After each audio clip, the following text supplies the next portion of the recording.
This video was sponsored by Squarespace. Hello and welcome to my art channel. I'm here with something very exciting that's been a very long time coming, and that is my comic, which I have spoken about many times before, as I'm sure a lot of you guys are aware. But if you're new to my channel, I am Cosmic Spectrum and I'm an independent artist, illustrator, and I'm currently working on my comic, which I am about to start publishing. So in this video, I will be showing you something actually different from the vast majority of the rest of my content on this channel, and that is the design and execution process of my comic's logo. But before I get to that, I have a super exciting announcement. So at long last, I'm finally going to start releasing my comic next week, and it'll be happening on my Patreon page. If you'd like to support the production of this project and be one of the first people to start reading the comic after all these years of pre-production hell, please consider supporting me on Patreon. And if for whatever reason you can't, or you can't at the moment, you will definitely be able to start reading it just a little bit later on. My Patreon will always be ahead of schedule from the publicly posted pages, and the public release will happen sometime in about a month or so at gloamingveil.com. So without further ado, I'm going to tell you about the creation process of the logo. So when it comes to tasks like these, my first step is always looking for references, inspiration, and something to start from, a jumping off point. So for this reason, I usually create a Pinterest board, and I also like to use PureRef as well. PureRef is this little program or app that you can run on your computer, and you can set it to float above any window that you're using. So it's super useful when I'm working in Photoshop and I want to have Photoshop be full screen, and I can just have PureRef floating over it without having to switch back and forth in the windows or bring any files into Photoshop directly. So I started on Pinterest in this case, and with Pinterest, I just wanted to quickly mention that I have this good habit that I like to enforce pretty strictly of not scrolling for too long and not going into any rabbit holes for too many clicks, if you know what I mean. Because Pinterest is kind of like that. It can really just keep leading you down all these different routes and taking you to different aesthetics, and it can really be kind of a lengthy or sometimes never-ending process of looking for inspiration, and I personally find that eventually it can really deplete me that way. So I have this policy of only clicking on a couple of images in a row that leads to other groups of images, and then I just go back to where I was before, and I keep going back to just keep focusing on whatever direction I initially decided on. And in this particular case, I ended up with not that many images, but they were all sort of in the direction that I was looking for initially. So here is my Pinterest reference page, and as you can see, it is not too many images, and I started off with the vague idea that I really love ornate Gothic cathedral type of arches like this. So I saved a couple of images like this, and then I decided that I really wanted this Gothic vibe, but not too Gothic, and a little bit modern, but also not too ornate. The biggest concern that I had was that it had to be very readable from relatively like far away, or when it's relatively small. And this is a huge concern when it comes to logos, because there are a lot that are kind of difficult to read. And before I decided to just do it myself, I actually was considering commissioning somebody to do the logo for me. There are a couple of artists that I really admire that do this type of work, and I was going to contact them, but I decided to just do it myself because at the end of the day, I noticed that readability was actually a huge issue, and even though I know I could have asked for something like this to be taken into consideration, I just kind of decided to save the money and try to do it myself. So how I ended up picking up all these reference images is basically by going and finding things that are kind of close but not quite what I'm looking for. So This one, I really like the font. I like how clear it is, but I found it was a little bit too detailed or too ornate, and the letters did blend a little bit. And I'm not going to go through every single one of them, but for instance, these ones I absolutely love, but they're way too detailed and they're a little bit difficult to read as well. Something like this is gorgeous, but it has too much of a fanciful and magical vibe. Or this is maybe looking too regal and again way too detailed. So you kind of understand what I mean when I can find a lot of things that are kind of close to what I'm looking for, and yet none of them are really it. So after I did this initial search on Pinterest, I decided to bring a few things over into the pure ref that I mentioned in order to narrow it down. So this is a quick glimpse at my pure ref board. So as you can see, it is a lot, but the narrowed down reference selection is essentially just right here at the bottom.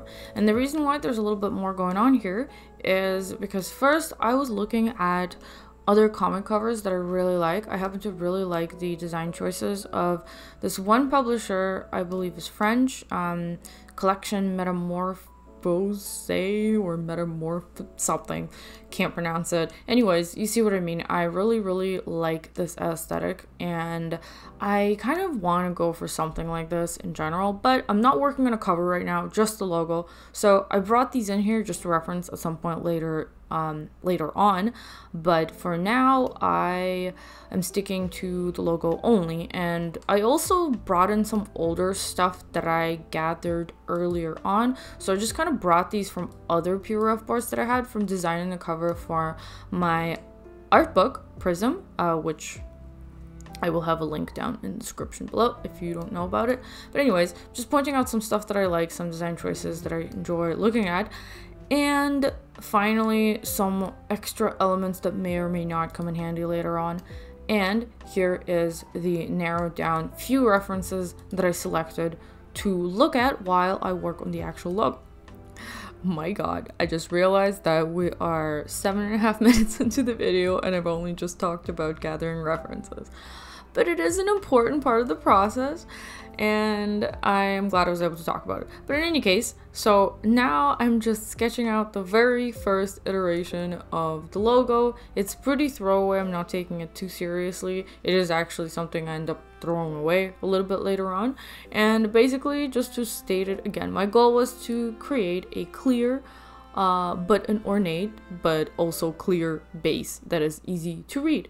And I wanted to leave the potential to add some details later on, like in case I want to make another version of the logo that's a lot more you know, ornate and has a bunch of extra swirls around it and has some sort of framing and a design around it. I can do that, but this is a good clean base that I can start with and that I can put on whatever I want, and it'll be easy to read. So before I continue, I'm just going to take a quick minute to tell you about today's sponsor, Squarespace. As an independent artist, I have to juggle a lot of different things and jobs, and a portfolio website upkeep isn't something I can spend a whole lot of time on, which is why I really like using Squarespace. Once the initial setup is done, maintenance is super quick. So every time I have something to add to my portfolio, uploading an image and rearranging my gallery to look good only takes a couple of minutes. The automatic image scaling feature makes the gallery neat very quickly, and I can always go into the design settings to adjust the thumbnail sizes to my liking or change it to slideshow mode if I feel like it. Squarespace has multiple modes of editing pages as well, which makes it very versatile, so you can just add a block of text or an image or move things around intuitively without any need for custom codes. If you want to start building your own website, head over to squarespace.com and get started right away for free. You can play around and see how easy it is to make a professional looking website for yourself. Once you put together your website and are ready to launch, you can go to squarespace.com/cosmicspectrumart and get 10% off your first purchase of a website or domain. And now back to the video. So another goal was to make it look good on a t-shirt if it's just by itself, and honestly I believe I was able to achieve that because I can't wait to make a t-shirt for myself to wear with this logo on it. So At first, I did consider just finding a regular font that kind of looks like what I'm looking for, and then see if I can just mess around with it in Photoshop and modify it to look like what I want it to look like. But in the end, after searching for quite some time, I decided that I just can't find the right balance of stuff that I need, and decided that it would be way easier to just hand letter it, or at least try to hand letter it myself, which thankfully was a success in my opinion. But yeah, after I did the quick warm-up discarded sketch, I had a better idea that it was going to work out, and I started working on the second version of the sketch. And something that I was really trying to achieve is to somehow make it look symmetrical and a little bit mirrored. And this was difficult because gloaming veil is kind of a long word, and it's a little bit clunky, and it's difficult to have it's basically difficult to divide it down the middle. So I kind of cheated, and I did this thing where I decided to put the I in the middle so that the two letters on the on either side of it can look mirrored, but there are like the number of letters on either side of the I is different. So it's a little bit of a cheat, and I don't think it's exactly symmetrical as far as the distance goes, but it's good enough, and I was able to achieve the look that I'm going for by taking this approach. And I also really considered mirroring the E, because just mirroring some parts of the logo was an important thing that is somewhat relevant to the themes of the story and whatnot. But at this point I wasn't sure if I was going to do that or not, so I decided to consult with my very good friend who is actually a graphic designer.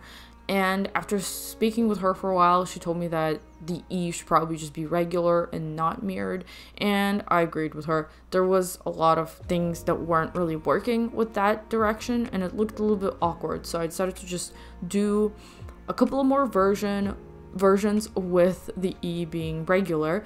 And at each version, I'm just tweaking little parts of the design to get it closer and closer to what I'm looking for, and usually it gets to the real nitty-gritty little details, so you probably won't even be able to see some of the changes that I've made between the last few iterations of it. But yeah, it was kind of like it goes into the pixel pushing territory at some point, but I eventually was able to get it to a point where I felt pretty happy with it. And after consulting with my friend once more and making a couple of more little tweaks, I decided to finally bring it into a new file for final cleanup. So the first thing that I did when I started was create a guide to reference while I'm drawing in each letter. And for the purpose of the cleanup, I went in and created a lot more straight line guides that I can use in order to make it much cleaner this time around. So that's a very necessary step of the process. And honestly, I just wanted to quickly address why I didn't use a tool like the pen tool. It's mostly because I don't really know how to use it. I am very used to freehanding just about everything that I do.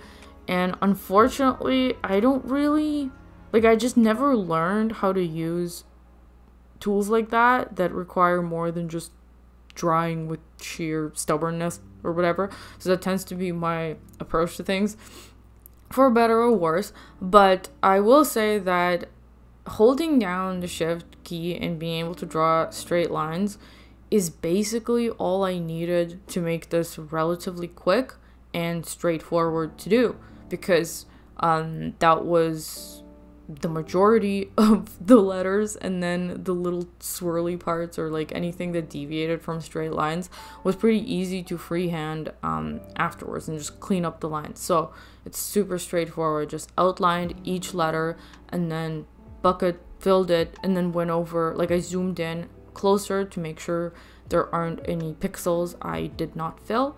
So in the end, the result was actually very clean, and I made sure that the file that I was working on was a large size. It wasn't gigantic. I think it was like 12 inches across, and then however, like, I don't know what the height was, but 12 inches across seemed more than enough to me.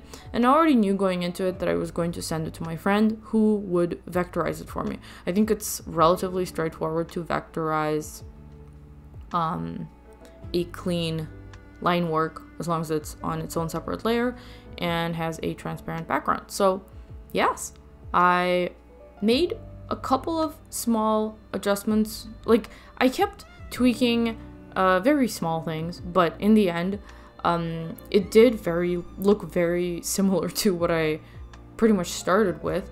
And after I did, like, I discarded the very first sketch, and then the sketch after that was a very good base, and essentially all I did was strip away all the extra details that I had in it that were probably unnecessary.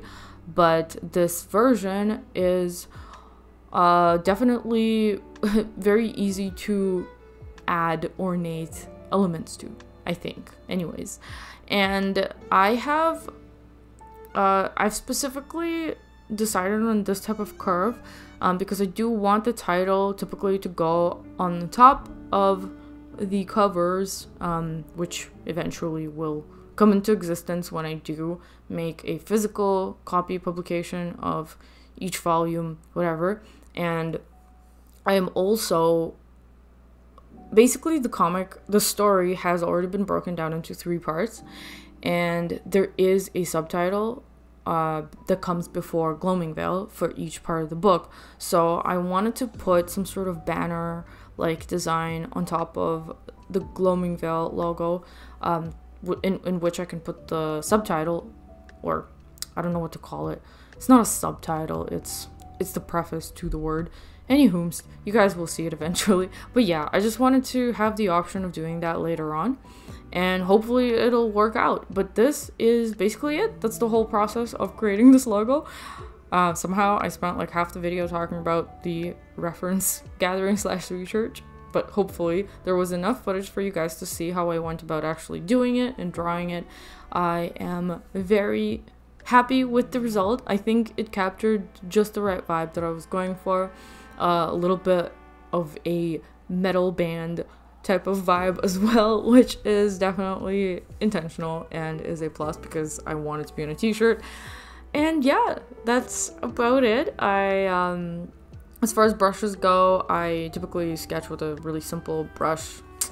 I think it's like one of the pencil brushes from Kyle's Megapack, and the brush that I used to clean it up is a very crisp, I think it's called Smooth Criminal or something like that. It's from Kyle's Inkbox brushes, and that is all there is to my process. It's super simple, and there it is. And now I am officially ready to market my comic with a logo, and it was super important for me to do this and to take it relatively seriously from the very beginning, because I know that it's going to be a long-running series. I'm planning to work on it for years for sure, because the story is huge, and I wanted a logo that would be memorable, at least to the best of my ability, and recognizable. So again, here it is. And if you have watched the video all the way to this point, thank you so much. Again, I will start posting the comic starting next week on my Patreon page, so please check it out. And if not, please go to gloamingveil.com and you can sign up for the mailing list there to get reminded when I start posting it publicly. Thank you so much for your support for all these years, and I'm glad that we've finally made it to the beginning of this comic, which is, yeah, it's been a long journey that led up to the first step, essentially. It's finished. So yeah, good luck to me on the production of the first chapter, which is the next thing that I'm going to be working on. Oh, and before I go, just wanted to mention real quick that I will be at Emerald City Comic Con next week, and hopefully I'll see some of you guys there. I'll just make a post about this in the community section and on my social media. But yeah, if you're there, please stop by my table and say hello. Thank you again so much for watching this video, and I will see you in my next one. Bye!